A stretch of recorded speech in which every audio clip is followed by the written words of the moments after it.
au tough, puis etc. Puis tu sais, puis à un moment donné, ben, c'est plate à dire, mais ça casse.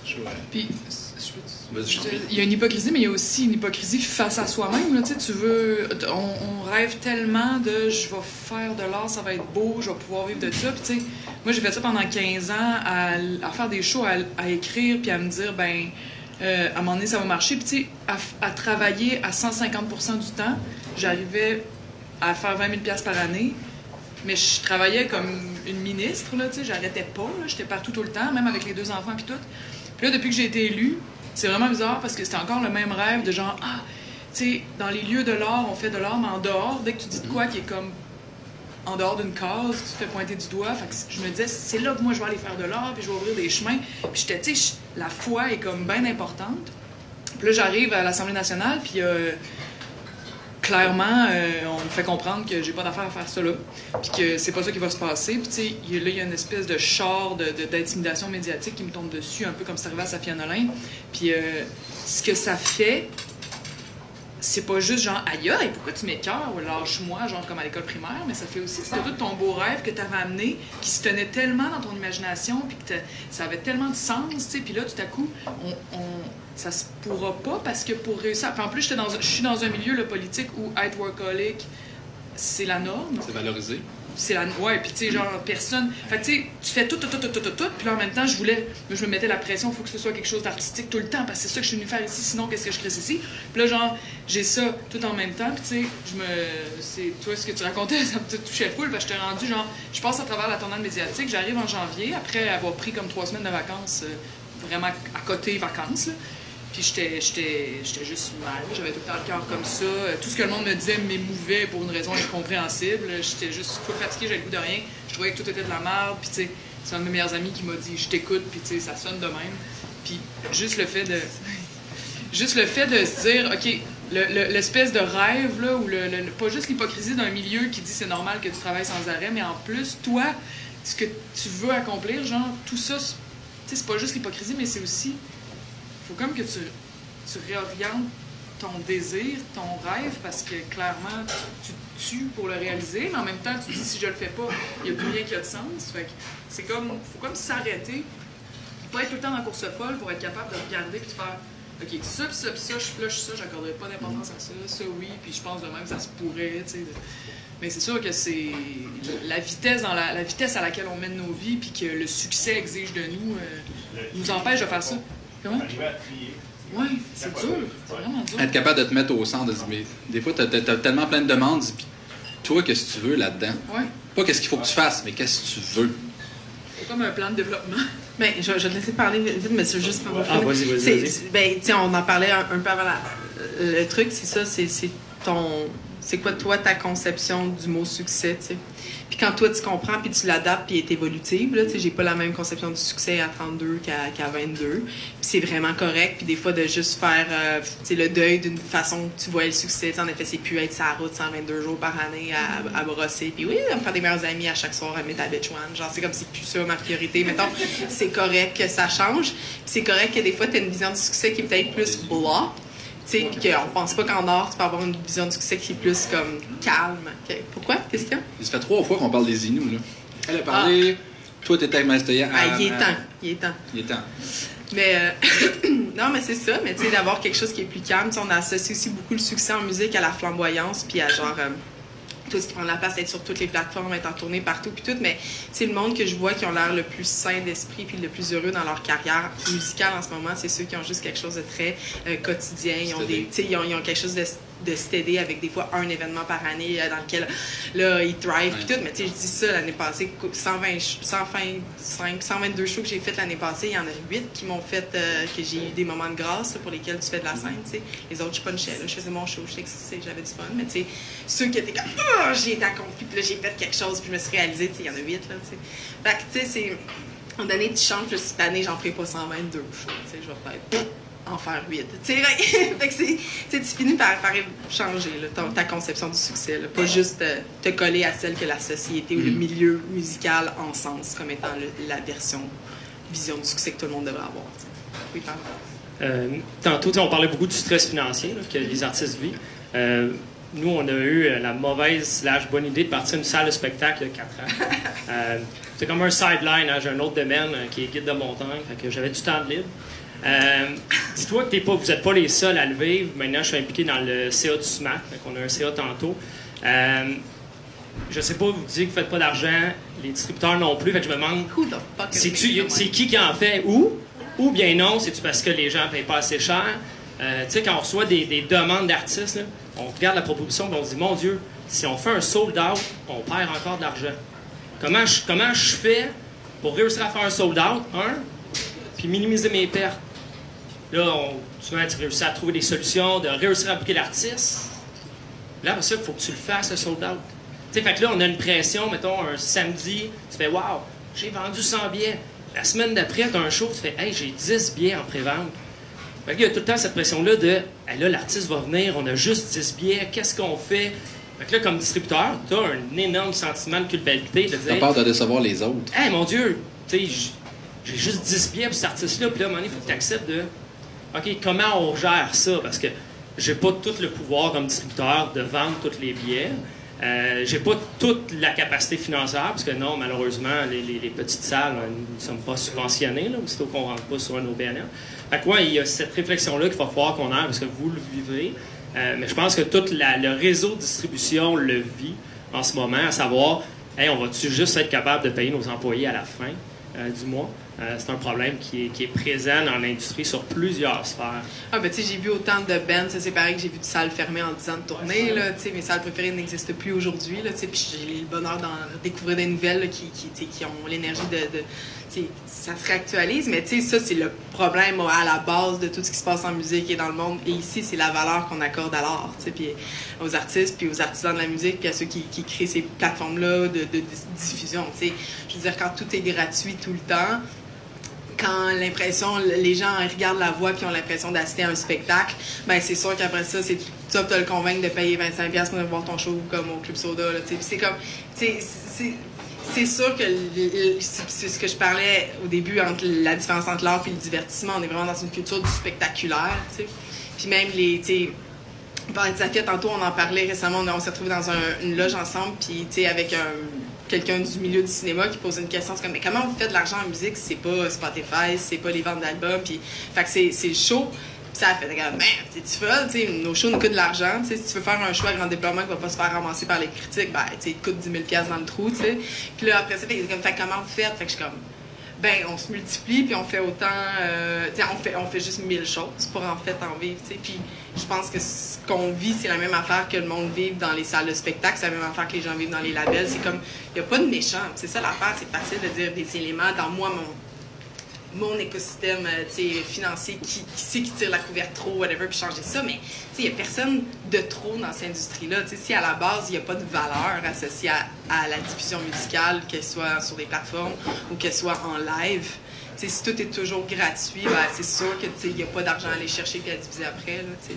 ben, juste un petit truc, parce que c'est ainsi, je suis quand même assez avec ce qu'on essaie de faire ici, puis tu sais, un moment donné, en tant que groupe, on voulait s'organiser, puis demander ton ticket, tu n'as plus le choix, tu sais. Ça fait 20 ans que le billet de show est à 10$, 5-10$. Là, nous autres, on dit, ben non, on est rendu un band, on est professionnel, tu sais, j'ai pas le choix, mon ticket, ma production, tout, j'ai du staff. Ben, mon ticket est 20$, tu te fais traiter de sell-out. Là, à un moment donné, tu comprends un peu parce qu'il y a du milieu alternatif, underground. Tu sais, là, ça te travaille dans la tête, etc. Là, nous, on est là, on a des belles discussions, tout. Puis là, tu essaies de chercher une solution. Comment ça fait? Ben, on dirait, on essaie de s'organiser ensemble en reprenant un peu, des fois, les mêmes modèles que ce qu'on essaie de combattre. On essaie de reprendre le même modèle de monétisation ou de, je sais pas comment, tu sais, s'organiser d'entraide en marge du gros système, mais on refait un peu le même modèle. Puis là, c'est en ce moment-là que je suis dans ma vie, d'essayer de voir, tu sais, j'aime ça, des discussions comme ça, puis tout ce qu'il y a comme panel de qu'est-ce qu'on fait pour faire quelque chose à notre façon, mais qui ne reproduit pas cette espèce de, tu sais, cette pression-là, mais à différentes échelles. Je suis en train en ce moment de creuser, pourquoi est-ce qu'il y a de moins en moins de financement, puis où on pourra aller chercher du financement. Puis il y a une affaire, moi je suis convaincue, puis là je vais prêcher pour ma paroisse de militante, là, mais il n'y aura pas moyen d'aller chercher de l'argent et de faire survivre les spectacles puis la production d'œuvres si les artistes sont pas capables de s'organiser politiquement. Puis ça, c'est ce qui arrive en ce moment. Les artistes ont une pensée politique qui commence à se développer plus qu'avant, mais c'est comme si c'était quelque chose de pas on n'a pas le temps, on n'a pas le goût, ça nous attire pas, ça a l'air bête. Quand on parle, il faut... Oh oui, ça n'a pas une autre affaire, ça rentre pas dans l'agenda, je sais pas quoi. Mais pour de vrai, il y a eu... La révolution numérique a apporté des changements tellement graves. Tu sais, au début, mettons, quand Napster est sorti, la réaction du monde de la musique, ça a été « Ah, faut pas que ça puisse exister. Faut qu'on puisse faire payer les gens qui, tu sais, finalement, soit interdire Napster ou faire payer ceux qui téléchargent la musique. » Puis ça a raté. Après, genre, 20 ans de ça n'a pas été efficace, c'est pas quelque chose qui marche, c'est pas quelque chose qui va marcher non plus. Au même titre qu'interdire Uber ou Airbnb marchera pas non plus. Tu sais, le monde entier est embarqué là-dedans, les consommateurs, tu sais, je veux dire, c'est tellement big, on ne pourra pas se battre contre ça. Puis la fois où on a essayé, ça n'a pas été... ça n'a pas réussi. Puis il émerge des nouvelles façons de penser qui sont vraiment intelligentes, mais ça, tu sais, la plupart d'entre nous, on est comme même pas au courant, on le sait pas tant, puis tu sais, c'est ça qu'il va falloir prendre à bras-le-corps à un moment donné. Il existe des trucs, tu sais, des licences, ça peut être, mettons, une licence complète, ou tu sais, dans un État, on peut dire, hey, les consommateurs d'or avant, ils mettaient, genre, je sais pas moi, 30$ par mois chez le disquaire, leur abonnement au câble pour écouter des films, genre, ils mettaient tant d'argent par mois.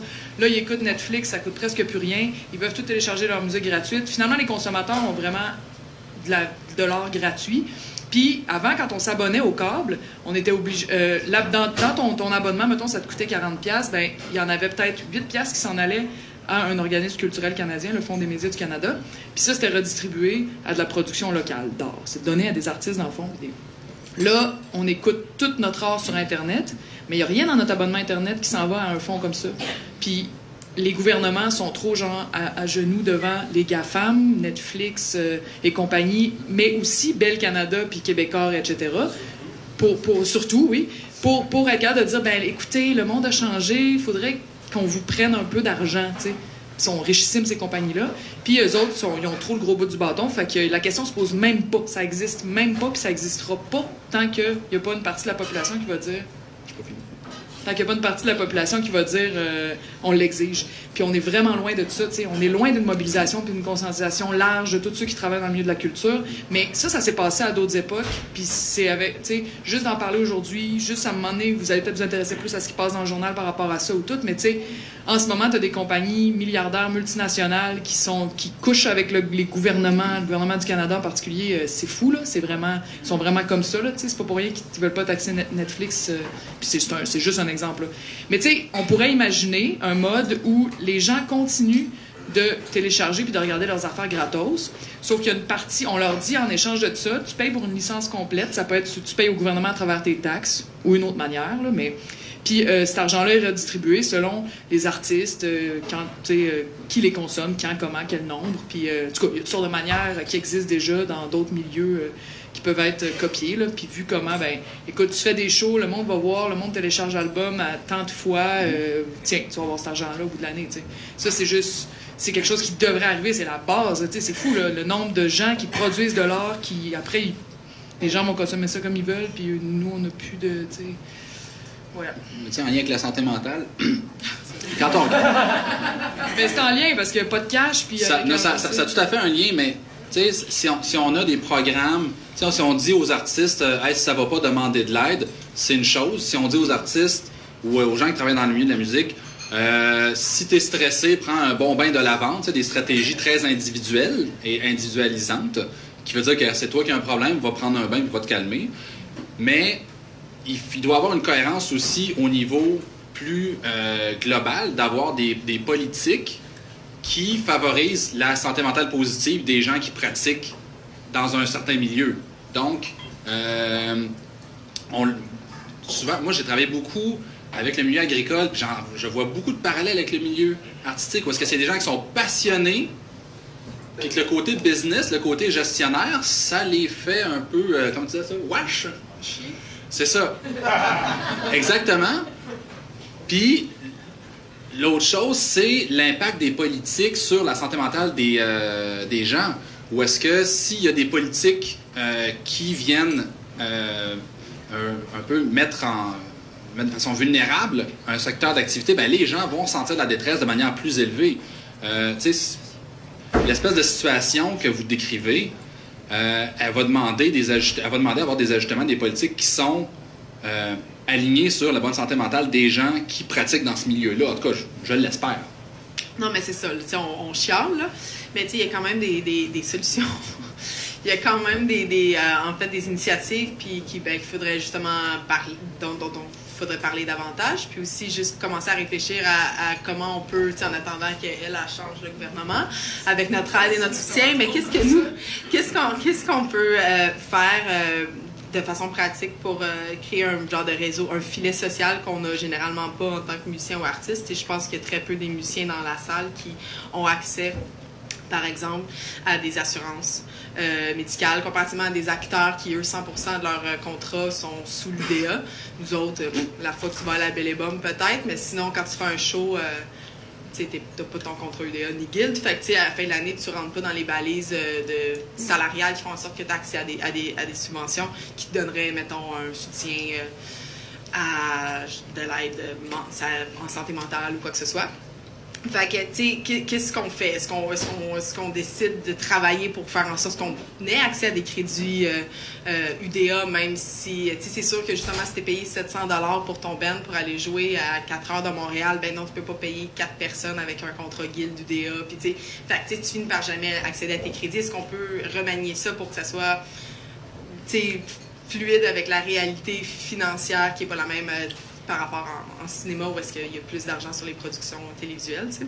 Est-ce qu'on change ça? Est-ce que, justement, on s'assure que tout le monde, tu rentres dans l'industrie de la musique, ben tu t'inscris sur le site web de Unisson, comme tu sais que tu peux avoir accès à de l'aide financière ou tu sais, en santé mentale si tu en as besoin, en détresse. C'est même pour ta blonde ou ton chum, là, tu sais, je veux dire, si ma blonde est en burn-out parce que moi, je suis toujours en tournée puis que je la laisse toute seule avec un kid, whatever, ben tu sais, elle a le droit, elle a accès à ça, tu sais, comme être dans la vie ou la communauté ou comme dans l'entourage proche d'un artisan de la musique, parce que c'est aussi bon pour la personne qui vend ta merch, là, ils peuvent s'inscrire à ça, c'est bon pour le driver en tournée, c'est bon pour la personne qui fait la mise en marché à ton label, tout le monde peut s'inscrire, c'est tout le monde qui est relié de proche ou de loin à l'industrie de la musique en souffre quelque part de cette précarité-là financière qui a un impact sur le reste.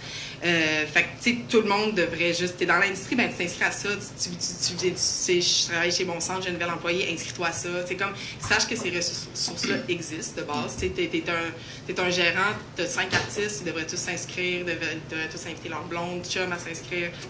Ça existe, de un. Puis deux, il y a juste aussi des choses que je pense qu'il faut qu'on commence à réfléchir différemment par rapport, mettons, au système de subvention, d'aide à la tournée qui sont extrêmement... généreux, tu sais, je veux dire, si j'avais pas accès aux différentes instances gouvernementales ou paragouvernementales pour financer mes tournées, soit au Québec ou à l'international, tu sais, je pourrais ni les faire, ni pratiquer mon métier, ni avoir un salaire annuel. Fait que ça existe, mais tu sais, quand tu finis, tu sais, quand tu as des équipes réduites, puis tu finis par être de plus en plus de DIY, tu fais de plus en plus tes demandes de sub toi-même, puis tu te rends compte que les cases pour lesquelles tu peux demander du financement sont généralement d'ordre technique. Fait que, mettons, je peux demander un financement pour avoir un ingénieur de son, pour avoir, mettons, un driver, pour avoir un éclairagiste. Mais est-ce que je pourrais avoir, par exemple, du financement pour... j'ai rencontré, quand j'étais dans un festival en Australie, puis j'ai rencontré un gars qui est un wellness manager. C'est comme un tour manager, mais qui s'occupe de ta santé physique et psychologique. Fait que c'est comme un... Tu sais, lui, il t'accompagne sur la route, il s'assure que tu manges bien, parce que c'est impossible sur la route de bien manger, mais il s'assure que tu manges bien, que tu sois posé, tu fasses l'exercice, qu'il gère ton anxiété, parce que 3/4 des artistes ont de l'anxiété liée à la scène ou à la pratique de leur métier, ou à l'isolement, ou à la séparation, le déracinement, quoi que ce soit. Fait que, tu sais, lui, il s'occupe de ça. S'il voit dans ton routine que ça n'a pas d'allure, puis entre deux villes, t'arrives, puis il faut que tu aies des entrevues par rapport. Toi, en tant que musicien, tu veux que ça marche. Fait que tu te sens vraiment mal de dire j'en ai trop. Mais lui, c'est une personne de l'extérieur qui te dit ça n'a pas de crise de bon sens, tu sais, ton horaire. Fait que lui, il va être l'intervenant avec tes différents, ton booker, ton tourneur, tu sais, quoi que ce soit pour dire non, on va réajuster ça. Puis tout. Fait que lui, c'est l'intermédiaire, c'est ton accompagnant de vie, tu sais. Fait que moi, j'ai plus besoin de ça en tournée avec mon band, avec 4 fous qui habitent, je dors dans la même chambre d'hôtel. J'ai pas mon espace. J'ai plus besoin de quelqu'un qui s'occupe de ma santé mentale qu'un soundman. Je vais prendre le soundman de la place, ça va, tu sais. Fait qu'au moins que ça puisse rentrer, par exemple, dans une demande de sub comme étant un critère ou une dépense possible. Ben c'est ça, les nounous, c'est ça qu'on parlait tout à l'heure. Tu sais, comme justement, on parlait tantôt d'Ingrid Saint-Pierre, tu sais, comme elle a été beaucoup vocal par rapport à ça dans médias, tu sais, là, elle a son kid de 2 ans, tu sais, son chum, c'est mon drummer, fait que tu sais, j'ai vécu de proche Polo, la naissance de Polo, mais tu sais, elle a enchaîné la tournée, son album est sorti en même temps que son fils est né, puis elle a juste enchaîné la tournée, puis elle a jamais arrêté, puis elle allaitait dans ses entractes, puis tu sais, elle a fait un burn-out, bien sûr, tout le monde de l'extérieur peut dire que tu vas avoir un burn-out, mais tu sais, elle est comme, je peux pas, tu sais, c'est quoi, j'arrête pendant 2 ans, tu sais, ça va être vraiment tough revenir, ça va être encore plus tough que de me taper un burn-out puis m'en remettre, mais pas arrêter, tu sais. Mais si, tu sais, puis au début, elle devait engager quelqu'un comme Nounou pour venir avec elle, pour venir avec Polo, puis pas, tu sais, mais ça a été tout son salaire qu'il aurait passé pour payer pour ça. Fait que ça soit considéré comme un technicien possible, puis aussi, tu sais, éventuellement, tu sais, aussi pour les hommes, tu sais, je veux dire, dans mes 2 bands, j'ai 3 gars, c'est 3 pères, tu sais, jamais un des kids est venu en tournée en 10 ans. Tu sais, fait que c'est toute leur blonde qui se tapait la parentalité à la maison, puis ça crée des stress sur le couple, qui fait qu'après ça, ben, c'est plus tough négocier, faire de la tournée, puis blablabla, puis c'est des problèmes comme ça que c'est juste, ben, tu sais, on n'a pas des jobs normaux, tu sais. On n'a pas des jobs qui nous ancrent à Montréal ou à Québec, ou est-ce que, tu sais, t'es amené souvent à faire de la route, ben, tu sais, t'as un kid, puis ça ramène au même truc de la longévité, c'est pas un problème quand t'as 20, 22, 23 ans, mais tu sais, quand justement tu vieillis, puis t'es un kid très jeune, mais comme tu vieillis, à un moment donné, ben, surtout quand t'es une femme, t'as un kid, ben, tu remets complètement en question ta carrière, puis tu dis, ben, je vais faire un autre job. Puis ça, on perd la voix de tellement de personnes, tellement de femmes, artistes, puis à chaque fois que je parle à des femmes qui ont des enfants, ben, qui considèrent, tu sais, comme ils sont comme, ben oui, il faudrait que ça existe, tu sais. Puis là, je sais pas si tu veux peut-être dire quelque chose, parce qu'on s'est jasé tantôt, Madame Musication. Anne-Karine, je travaille chez Musication, on gère le Fonds de la musique du Canada, donc la médiateur qui vous connaissent. Attends le micro, là, dis-moi, il y a 8 personnes sur Facebook Live. Il y a des gens dans les internets. Ah oui, c'est vrai.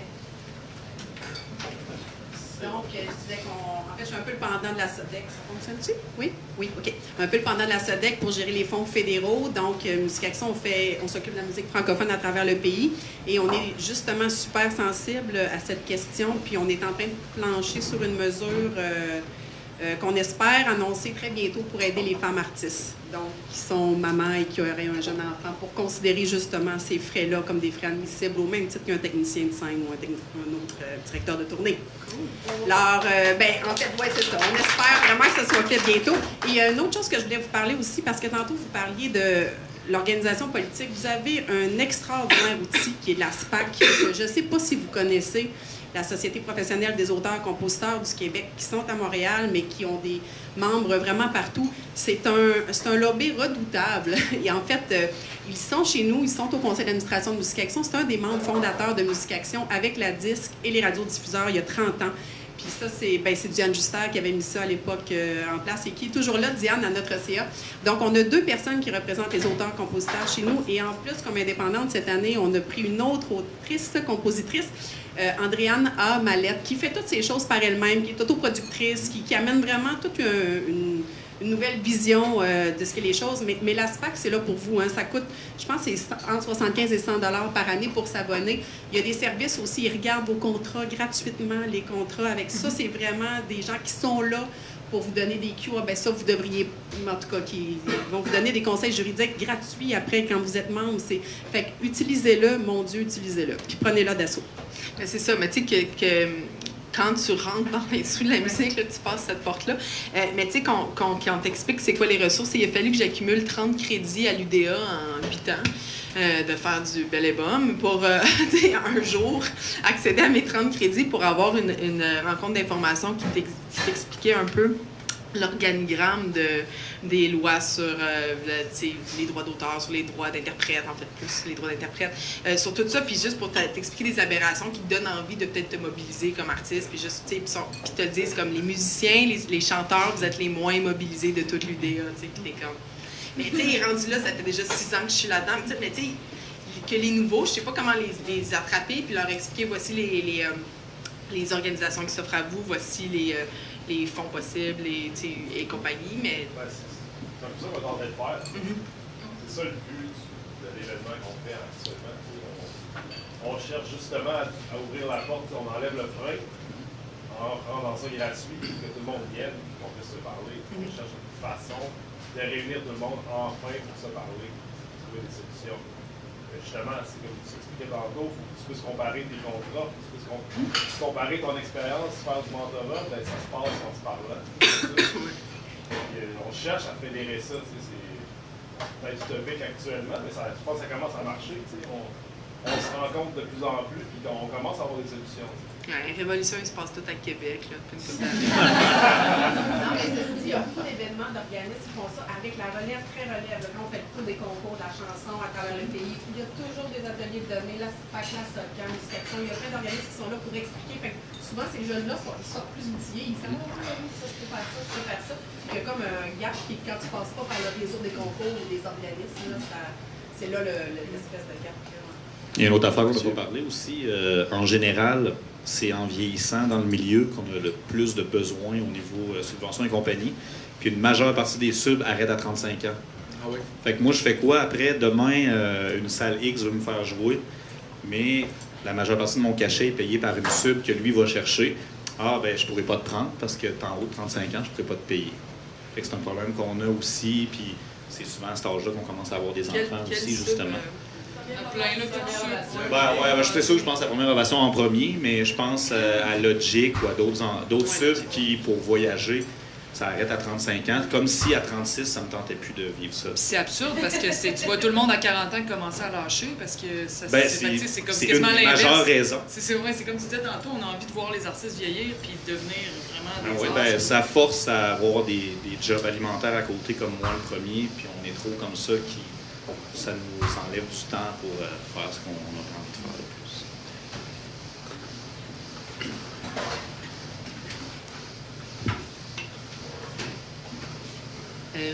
Ce que je trouve fascinant dans tout ce que j'entends depuis tantôt, c'est la quantité d'alternatives puis de choses que les gens pourraient faire de plus, puis de plus, puis de plus, puis de plus. Tu sais, comme, oui, de développer des nouvelles façons de faire les subventions, mais juste de faire, tu sais, les demandes de subventions, puis juste de faire toutes ces actions-là individuellement, de s'occuper justement des réseaux sociaux, de s'occuper même de dire, OK, il faut que j'aille dans un 5 à 7 pour que je rencontre des gens, il faut que je sois sur la coche. Je peux pas y aller si je suis triste puis ça me tente pas, ou si les enfants n'ont pas dormi de la nuit, ou tu sais. Fait qu'il y a comme une pression, puis je trouve que, tu sais, oui, c'est intéressant de partager puis de se dire, ah, il y a ça, tu l'as pas essayé, vas-y faire ça. Mais à un moment donné, de dire, ben, il y a peut-être autre chose que juste faire plus, faire plus, faire plus. Puis c'est plate, mais ça fait écho à dire, ben, pourquoi est-ce que la politique, elle a peut-être autant de dégoût de la part de l'artiste. C'est peut-être juste de dire, ben, comme une fois que je me suis occupée de, genre, avoir tout mon monde, de faire mon booking, de gérer les contrats, de, tu sais, etc., peut-être ça me tente plus, genre, de... Ben, ça tente à personne, hein? Ça tente pas aux infirmières non plus. Tu sais, tu prends les infirmières, tu regardes leur situation, genre, ça fait 15 ans que vous devriez être en train de tout crisser à terre, là. Mais c'est pas ça qui se passe. On est tous en burn-out. C'est pas juste les artistes, tu sais, il faut se situer aussi dans un... Tu sais, on vit dans une société en burn-out, là, c'est ça qui est en train d'arriver, puis qui, en plus, continue des politiques pour dire... nous mettre dans la tête qu'il faudrait travailler plus, nous mettre dans des situations financières qu'il faudrait travailler plus. Pourquoi? Pour que, puis là, excusez, c'est démodé d'être militant à ce point-là, mais pour que du monde qui sont déjà des ultra-riches puissent faire la pièce. C'est vraiment la raison pour laquelle on est tous en train de travailler comme des débiles. C'est pas pour vivre mieux, nous, notre voisin, l'infirmière, puis le commis du dépanneur, là, tu sais. Fait que puis c'est une situation qui empire d'année en année, puis il faut aussi entrer chez pauvres. T'es-tu mal à l'aise, ça va-tu? Je peux-tu? Comment tu dis? T'es-tu correct? Je me demandais si ça allait parler des professeurs, mais... Ça allait parler des... Ok, super. Il dit que le dépanneur, c'est moi, ça. Non, mais c'est ça, tu sais, c'est quasiment tabou d'être politique et d'avoir une... Moi, c'est ce que je remarque de plus en plus à mesure que moi, je me radicalise à cause de ce que je vis. Je constate le tabou dans tous les milieux, même ceux qui profiteraient le plus d'une mobilisation. Qui devraient l'être le plus. Qui devraient l'être le plus, mais aussi qui en profiteraient le plus. Puis on porte tous une colère qu'on est obligé de retourner contre nous parce qu'on sait pas c'est quoi la source de cette colère-là. Puis on n'ose pas désigner des ennemis. Il y a un ordre du monde qui nous pousse vers le burn-out, ça existe. Puis il y a une conscience collective, il y a une prise de conscience collective à avoir. Puis je pense qu'on n'est pas encore tout à fait rendu là. Mais c'est vrai, qu'est-ce que je fais? Je prends mon avenir et notre avenir collectif en main, mais là, je peux plus vivre. Ou je pédale, que j'ai plus d'énergie pour militer. On est pris dans une espèce de cul-de-sac. Puis la définition de l'anxiété, c'est quand tu te sens impuissant face à des options qui sont toutes poches, toutes impossibles. Tu fais comme je sais pas quoi faire, puis il y a un animal, là, tu le mets dans des tests, là, c'est ça, il subit de l'anxiété. Fait qu'on est là. Mais je sais pas quoi faire, c'est toujours... En tout cas, ma vision souvent de l'anxiété, ce que tu décris, c'est... Le désespoir est toujours limité à ce que je connais. Mais si, comme vous l'avez mentionné, il y en a une, deux personnes qui l'ont mentionné, c'est en se parlant qu'on se rend compte que, ce que je connais finalement, il y a des affaires que je connais pas, que je devrais connaître. Il y a des ressources que je devrais connaître puis que je connais pas. Mais ça demande l'espèce de moment de solidarité, de dire, OK, quand tu dis on monte nos contrats, il y a quelque chose de... T'enlèves ton maillot de bain, là, il y a quelque chose tu montres quelque chose que généralement tu gardes privé, mais c'est en le partageant que là, il y a quelque chose, quand vous en avez parlé, quelque chose qui relève de l'empowerment, là, où est-ce que vous en parlez, vous êtes capable de dire, vous faire une tête, puis de voir des stratégies auxquelles vous n'avez pas pensé. On l'a vu avec le FEM, je veux dire, c'est quand même, c'est peut-être moins partout que ce l'était il y a 1 an, ou ça fait à peu près 1 an là, que c'est né, là, le Femmes en musique, mais c'est encore extrêmement actif. Là, à chaque fois que quelqu'un cherche une claviériste, ça évoque. Puis c'est l'outil par lequel on a aidé à mobiliser puis mettre au moins en contact, en réseau, des femmes du milieu musical et des intervenantes aussi du milieu musical. Fait que il y a quand même cette solidarité-là est à la base quand même de plusieurs solutions de changement, en fait, sociaux. Mais c'est vrai, là, la mobilisation, tant que le milieu culturel se mobilise pas pour être fâché ou être en tabarnak, mais je me rappelle, il y a une couple d'années, là, il fallait vraiment qu'on se mobilise contre les câbles diffuseurs, je sais pas c'est quoi le bon terme, mais à la place, tous les artistes voulaient absolument avoir la pub TELUS, c'est comme, mais c'est l'absurdité, tu veux absolument que ta toune joue avec un lézard, mais comme... Pendant ce temps-là, ces gens-là sont le démon, là, fait que c'est la même affaire avec Apple, là, puis c'est juste, tu veux donc la pub Apple, qui je pense même pas te paye, mais pendant ce temps-là, Apple, la minute que ça virait au streaming, puis tu faisais plus une scène, il n'y avait aucune pitié pour l'artiste, fait que, c'est vraiment, on a vraiment le regard à court terme sur des affaires qui pourraient, comme, aider à monétariser, puis faire... un succès immédiat à une démarche, ou en fait, c'est pas une démarche artistique, certainement pas. C'est pas un plan de travail, ou c'est certainement pas comme où est-ce que tu t'en vas comme artiste. Fait que si on fait se mettre ensemble, puis, au moins à la base, shaker cette affaire-là, cet arbre-là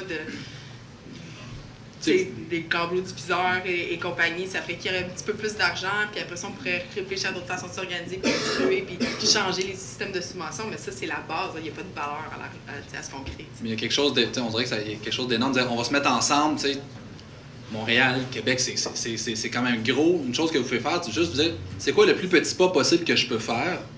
C'est quoi la personne la plus proche que je peux mobiliser pour un peu augmenter notre pool de ressources, de mettre en commun ces ressources-là. C'est les gens qui sont à côté de vous, c'est les gens avec qui vous vous sentez déjà à l'aise généralement, mais d'avoir ces conversations-là plutôt que d'attendre que tu parlais que les gens en musique sont les moins mobilisés. C'est quoi le plus petit pas qu'on peut faire pour aller mieux?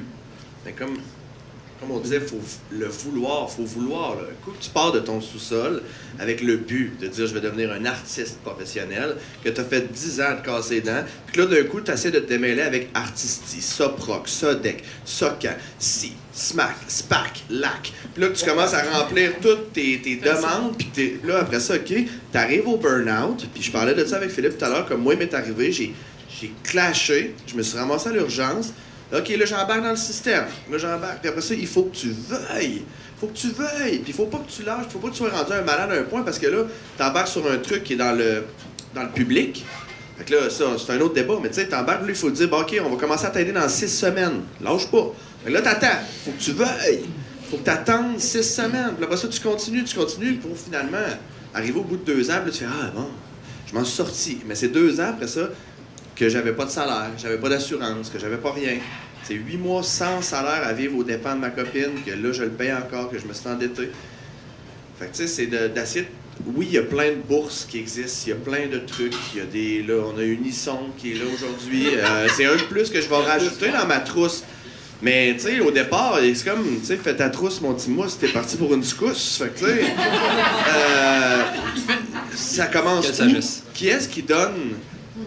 ce truc-là, à quel âge, où est-ce que tu te dis, bon, là, je m'embarque dans un milieu professionnel, prends ton petit sac, puis c'est ça que tu fais, puis démêle-toi à travers les 22 organismes qui peuvent t'aider. Je sais pas, j'essaie d'avoir une idée de... Avec ce qu'on parle avec Pat, moi, je travaille sur Mesbah, je travaille sur le FOCOF. On va essayer de se faire, se centraliser, puis OK, c'est pas facile, faut que tu veuilles. Ouais. Permettez-moi, je vois deux choses dans ce que tu dis. Un, c'est les connaissances organisationnelles du milieu, comment ça fonctionne, comment est-ce que tu peux aspirer à en faire, comme tu dis, de devenir professionnel. Puis l'autre chose que j'ai l'impression qui a été un peu nommée, ça a été je reviens encore aux signes de détresse, mais tu sais, comment ça se fait qu'il y en a beaucoup qui se voient pas aller, qui connaissent plus ou moins les signes de la détresse, puis qui se ramassent à l'urgence, au pire. Comment ça se fait qu'il y a des gens, puis une travailleuse sociale me disait, dans mon coin, il y a eu 5 suicides, puis personne n'était connu des services. Ça veut dire que tu as 5 personnes qui n'ont pas utilisé, je ne sais pas s'ils ne connaissaient pas, je ne sais pas s'ils ne faisaient pas confiance, mais c'est l'équivalent de quelqu'un qui meurt de faim à côté d'une banque alimentaire ouverte 24 heures, 7 jours par semaine. Et ça me questionne beaucoup sur les connaissances en santé mentale. On est capable de le voir quand on saigne du nez, là. Mais de faire l'association que quand tu n'as plus de plaisir, comme tu nommais, quand tu augmentes ta consommation d'alcool, de drogue, quand tu as besoin de te distraire de manière excessive, il y a quelque chose là, il y a un signe là. Puis, je pense que une des représentations les plus fortes en ce moment, c'est l'annonce de la mycose des ongles.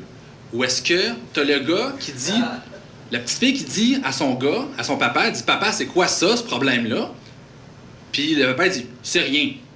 Donc là, on est en train de nier le problème. Première étape, nier le problème. C'est un premier signe. Est-ce que la personne nie? Des fois, c'est un bon signe.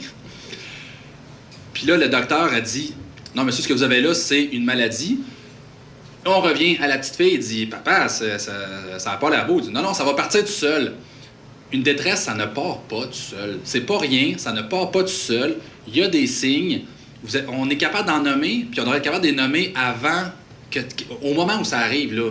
Pas une fois que c'est fait, puis en rétrospective, de dire, ah oui, c'est vrai, j'avais ça, ou j'ai vu ça chez les autres. Bien souvent, la personne qui le vit, c'est la dernière qui s'en rend compte.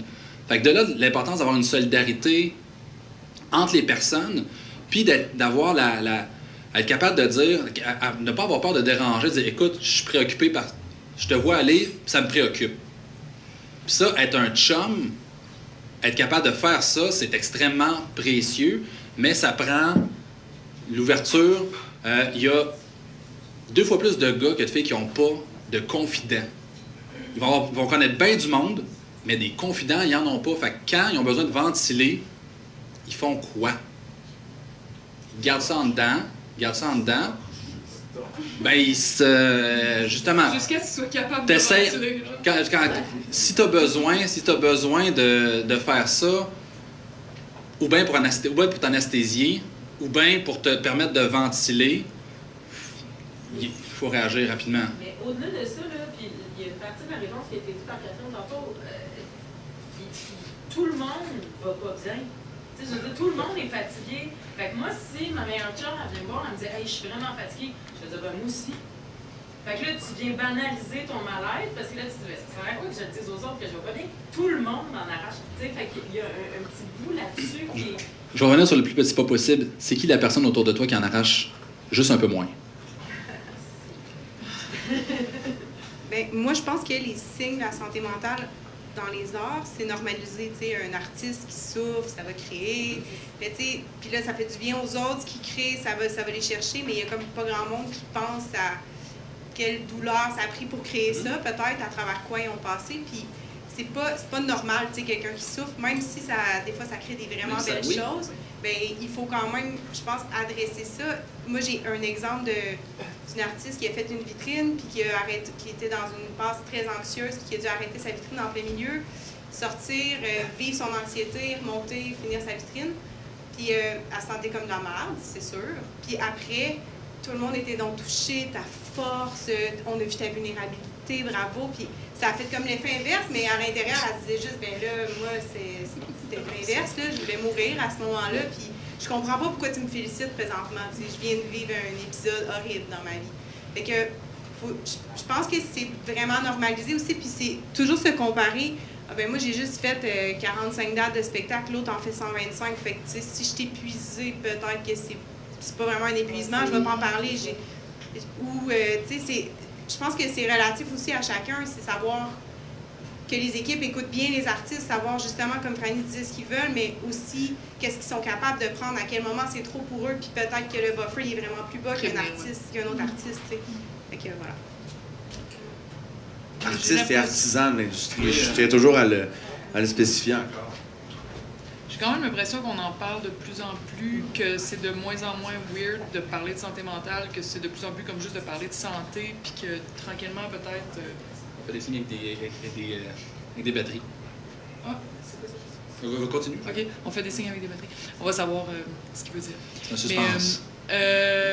Mais je pensais à quelque chose. J'ai comme, pour la première fois de ma vie, j'ai commencé à avoir un psy récemment parce que je me disais, je vais finir en burn-out, c'est sûr, si je fais pas ça.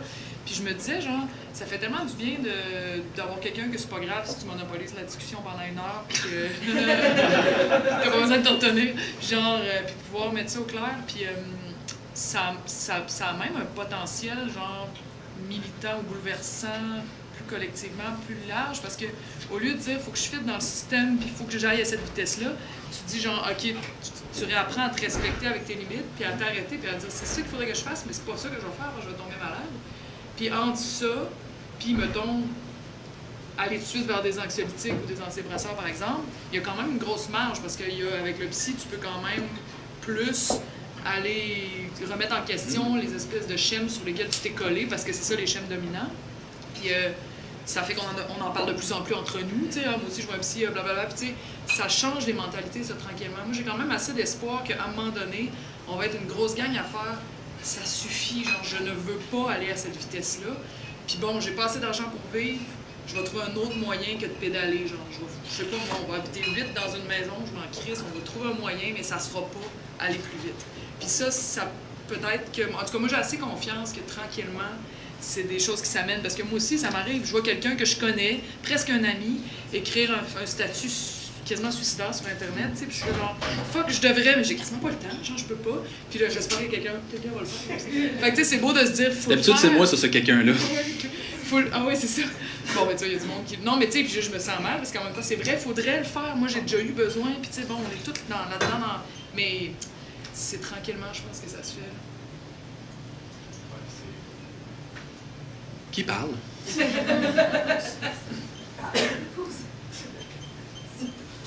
J'allais dire, tu sais, tu peux. Mettons, il y a des steps. Dans mon environnement, Facebook, Instagram, whatever, il y en a plein des affaires qui passent, tu sais. Souvent, tu vas justement avoir le réflexe de te dire, bon, clairement, cette personne-là va pas bien. Puis là, toi-même, tu te dis, je fais pas bien, j'ai même pas le temps moi-même non plus de m'occuper de moi-même, fait que je suis pas capable de m'occuper de l'autre. Puis là, tu vois quelqu'un qui fait un commentaire du genre, hey, ça va-tu? Mais ça s'arrête là. Tu sais, fait que la personne n'a même pas la force d'y répondre. Fait que c'est comme juste un genre de. C'est un appel à l'aide, mais dans le fond, c'était la dernière main en train de couler, là, tu sais. Puis il n'y aura jamais de retour à ça, tu sais. C'est encore pire parce que là, tout le monde se dit, il y a quelqu'un qui a arrêté sur le bord de la route, il y a un accident, il y a quelqu'un qui a arrêté, je m'en occuperai pas. Ça va-tu? Mais c'est correct, dans le fond. Tu vas se faire tout seul, tu sais. Moi, ça va. Comment ça va en dedans? Ça va-tu, gars? Mais tu sais, je rajoute, ce que vous dites, ou bien quand des gens disent je vais pas bien, mais à côté de moi, la personne va pas bien, c'est pour ça qu'il y a des organismes communautaires, entre autres, qui ont créé beaucoup des interventions de groupe.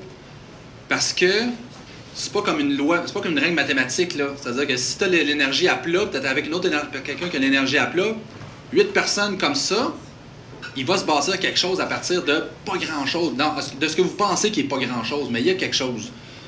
Puis ça, les organismes communautaires, vous en avez partout, peu importe, là, on est à Québec, il y a un centre de crise à Québec, il y a des organismes en santé mentale à Québec, il y en a dans toutes les régions. Mais êtes-vous capable de nommer dans votre région, c'est quoi les organismes en santé mentale qui font de l'intervention de groupe? Êtes-vous capable de nommer des psys que vous connaissez, que hey, cette personne-là, elle m'a aidé, elle a aidé une personne? Tu sais, ça fait partie il y a quelque chose dans l'apprentissage où est-ce qu'on passe énormément de temps sur Internet, mais tu sais, d'aller se renseigner, de dire comment ça fonctionne la santé mentale, c'est quoi 7 trucs. Tu sais, ça, c'est la campagne de l'Association canadienne de santé mentale avec la batterie. Puis, 7 astuces pour se recharger. Crime, qui connaît ça? On devrait connaître ça comme on... Il y a des affaires en santé qu'on devrait connaître, là. Mais, tu as pas l'air sûr de... Je connais pas ça pantoute, tu sais, puis je suis quelqu'un qui prend le temps de s'informer sur Internet pour essayer de trouver des solutions, justement, tu sais. Mais ce qui est particulier en plus en santé mentale, c'est que, tu sais, OK, ça va quand t'es sur le bord, tu sens que tu vas avoir un burn-out, puis tu veux faire de la prévention, puis tu trouves un psy, c'est facile. Le site de l'Ordre des psys du Québec est extraordinaire. Il est vraiment... Tu vas trouver quelque chose qui marche. Tu sais, comme quand tu réussis à juste passer par-dessus la petite gêne, puis comme de... Oh, je vais voir un psy, oh mon Dieu, ça veut dire que tous les démons vont monter, tu sais. Mais quand t'arrives là, mais ça, c'est comme ça, c'est la santé... C'est vraiment pas pour minimiser, tu sais, je passe par là, tu passes par là, tu sais, mais... Pour minimiser ces cas de santé mentale-là qui sont comme ponctuels. Mais mettons des gens qui souffrent de santé mentale, mettons de co-dépression, bipolarité et compagnie, c'est un bordel la santé mentale au Québec. Je sais pas si ça se passe comment à Québec, mais à Montréal, tu sais, j'ai accompagné comme quelqu'un proche de moi qui vivait des crises pendant 2 ans à trouver l'aide parfaite. Tu finis par leur trouver un médecin comme qui vont les prendre en urgence, mais ils peuvent pas répondre aux crises du quotidien. Ils finissent par vouloir s'interner eux-mêmes en allant à l'hôpital Douglas. Douglas sont comme, est-ce que tu as ton plan de suicide? Ben non. Ah ben on peut pas te prendre. Tu sais, je veux dire, c'est comme si ça n'a pas de calice de bon sens. C'est vraiment dur d'avoir de l'aide même au privé. Tu sais, en psychiatrie, ça prend des références. Puis ton psychiatre, il te voit puis te revoit dans 6 mois, puis je veux dire, si toi t'as des side effects crazy par rapport à ta médication, c'est pas adressé, si t'arrêtes ta médication, t'en reprends à chaque fois de fois en fois, c'est plus difficile à ce que les médicaments fonctionnent, agissent sur ton cerveau et compagnie, puis les side effects sont pire en pire, fait que souvent maintenant les dernières médications auxquelles t'as accès sont même pas couvertes par la RAMQ, fait que tu sais, c'est déjà un bordel.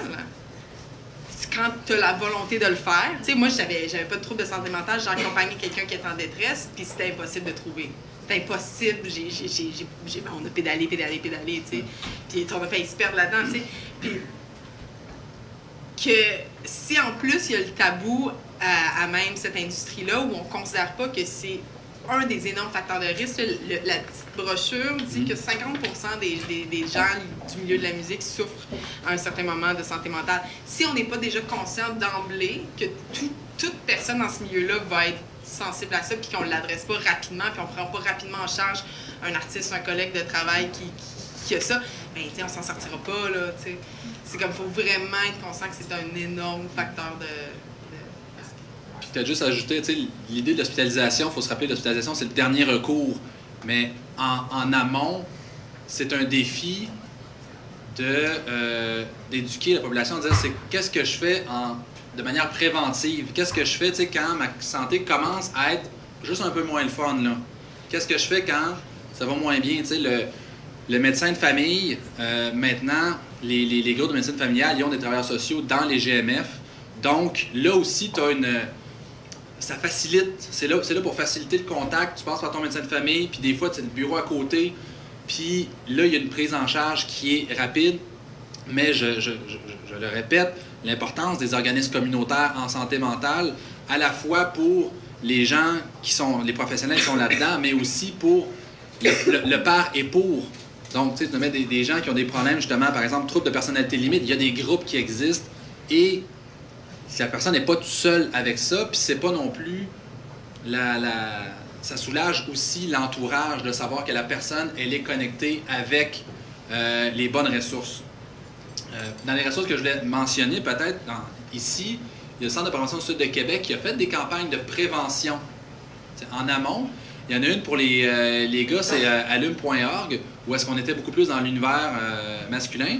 Puis, et moi, comment ça va.org, qui était beaucoup plus sur le milieu de travail. Mais vous avez, dans les deux cas, je pense que peu importe notre genre, on peut se retrouver là-dedans, puis voir à la fois reconnaître les signes, reconnaître des gestes simples, puis connaître les ressources qu'on peut avoir.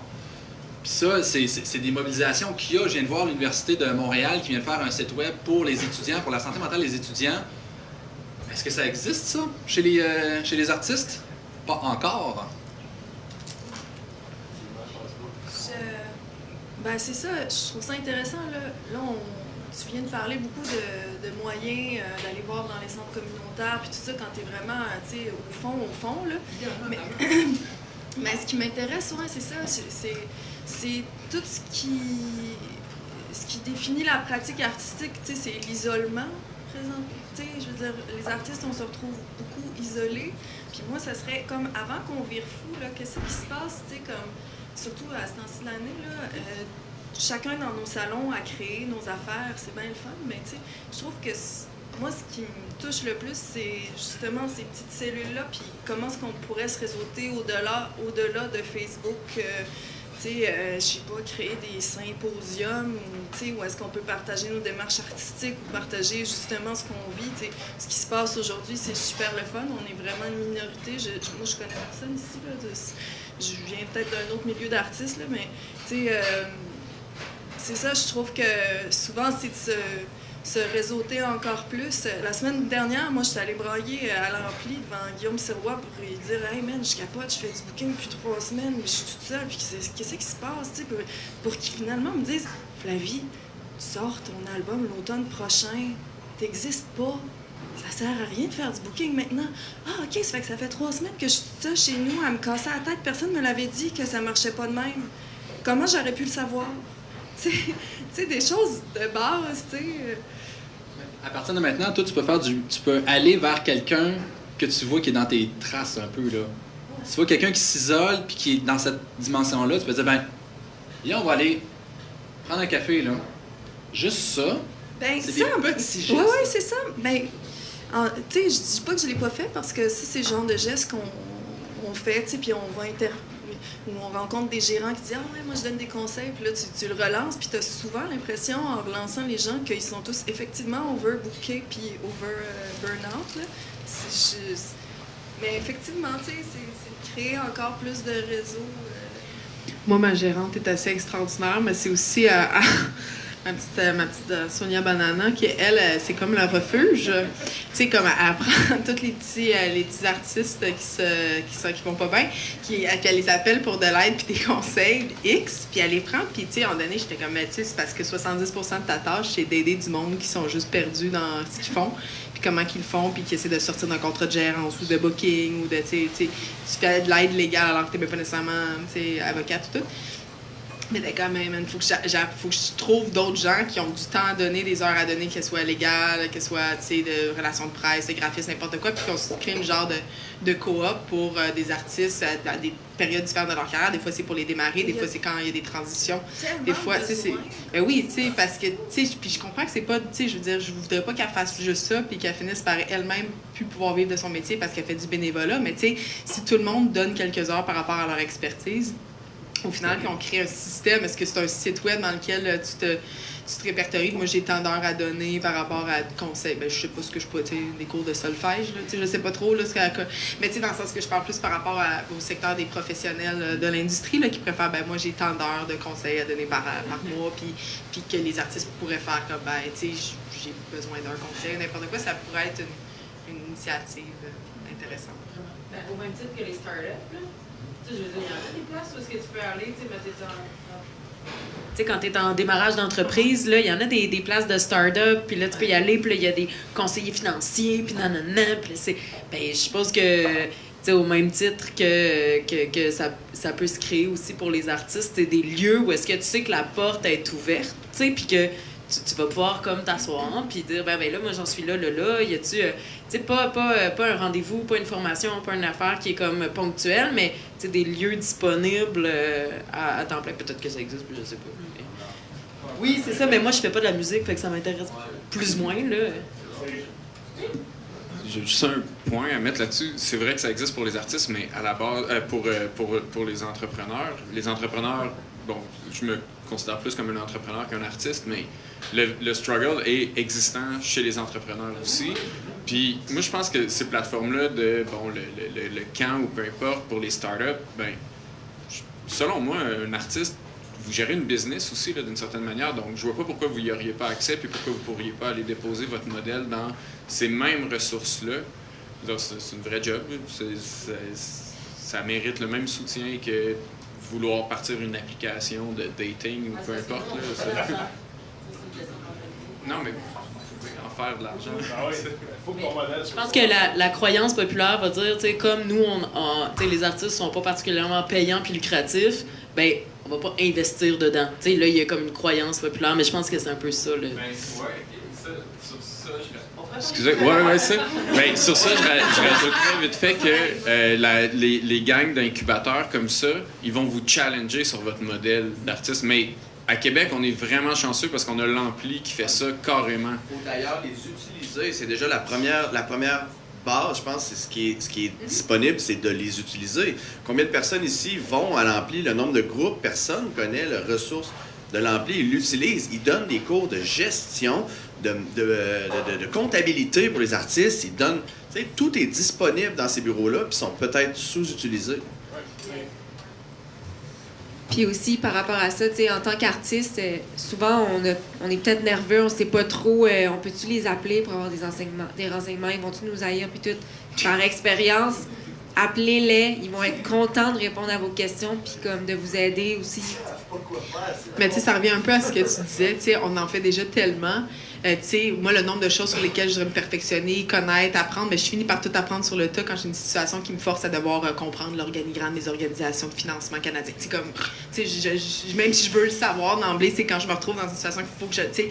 Fait que c'est ça, c'est moi, je vois pas l'heure dans ma semaine où est-ce que je pourrais juste aller apprendre sur mes droits légaux. Tu sais, je l'ai pas cette heure-là, tu sais. Fait qu'à un moment donné, c'est juste, ça revient à ce que tu disais de devoir s'arrêter à un moment donné et dire, hey, ça va vraiment trop vite.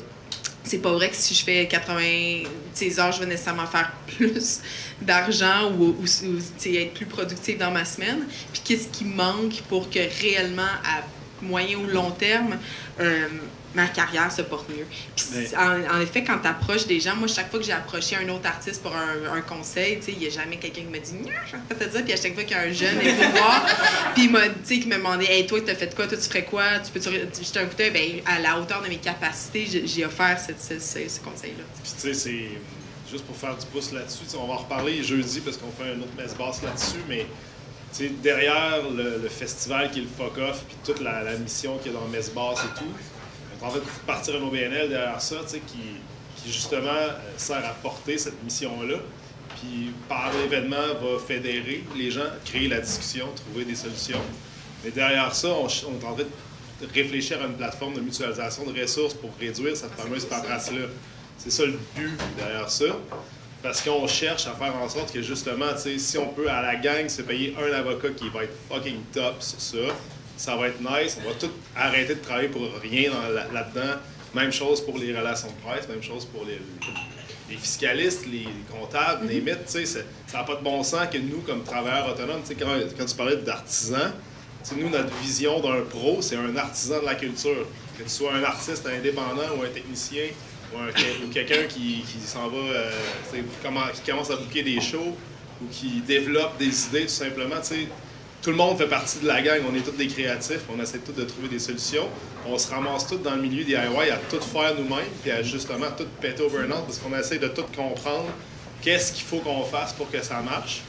Alors que si on réussit à se fédérer et à travailler ensemble, on va juste mettre des ressources pôles qui vont être spécialisées puis qui vont enfin être capables de faire la job de la bonne façon, parce que ça n'a pas de sens que, par exemple, moi, comme artiste qui est devenu agent, gérant, puis qui fait tout à cette heure dans le milieu, ben ça n'a pas de sens que je sois obligé souvent d'expliquer à mon propre comptable, exemple, c'est quoi la dynamique des crédits d'impôt à SODEC pour la fiscalité derrière tout ça, puis tout, tu sais, ça fait pas de sens. C'est pas ma job d'être fiscaliste en culture, là, tu comprends? Si on pouvait tout mutualiser ces infos-là, on gagnerait un temps fou, puis on maximiserait nos ressources. C'est ça. Je pense qu'il faut profiter des moments de rencontres qui existent déjà, comme des festivals, comme ces trucs-là, pour avoir le pendant comme la artistique de mobilisation, c'est comme qu'il y a pour les pros, en fait. Puis après ça, peut-être naturellement, on va créer sur les réseaux sociaux des coops, des lieux d'échange, des whatever, comme il y en a un qui s'est créé naturellement avec le FTEM l'année passée. Mais tu sais, profiter d'un Pop Montréal, d'un Rideau, d'un FME, puis tout pour avoir comme quelque chose qui est le fun et attrayant. Tu sais, c'est sûr que tu sais, Samedi après-midi, panel d'informations sur la culture pour les artistes. Il n'y en a pas un Chris qui va être là, on va peut-être lendemain de veille sur le bord du feu, mais comme, il faut trouver une façon de rendre ça... Hey, je vais donner un bout d'information entre deux affaires le fun, ou, on est vraiment pas le fun à informer les artistes, mais il faut trouver une façon de rendre ça attrayant, puis de faire comme que tout le monde qui était à l'édition du FME cette année-là a appris telle affaire de base par rapport au fonctionnement de l'industrie, par rapport aux ressources qui sont accessibles, par rapport à... C'est comme, il faut trouver une façon d'éduquer, là, c'est fini le drug, sex and rock and roll, là, comme, ça, c'est plus ça la musique, c'est plus comme ça que le monde, un artiste aborde la musique après 6 mois dans le milieu, ils veulent en vivre, puis en vivre à long terme, fait qu'il faut... C'est des... C'est des micro-entreprises, tout le monde a sa gestion à faire. C'est maintenant amitié, kombucha et sommeil réparateur. C'est ça. J'adore. J'avais pas pris mon kombucha un matin, puis ça me manque, là. On va remercier. Le temps file déjà. Je pense que vous partez, j'ai l'impression, avec peut-être quelque chose qui a changé, peut-être au moins le besoin de vous connecter avec les autres. On remercie les présentatrices qui sont venues. Donc, merci Franny Audeuse, merci Catherine Dorion, merci Yannick de l'invitation. Un gros merci à vous et à tout le monde au Ono de nous avoir reçus. Alors, on vous souhaite une excellente fin de journée. Santé. Genre balle de frites ici,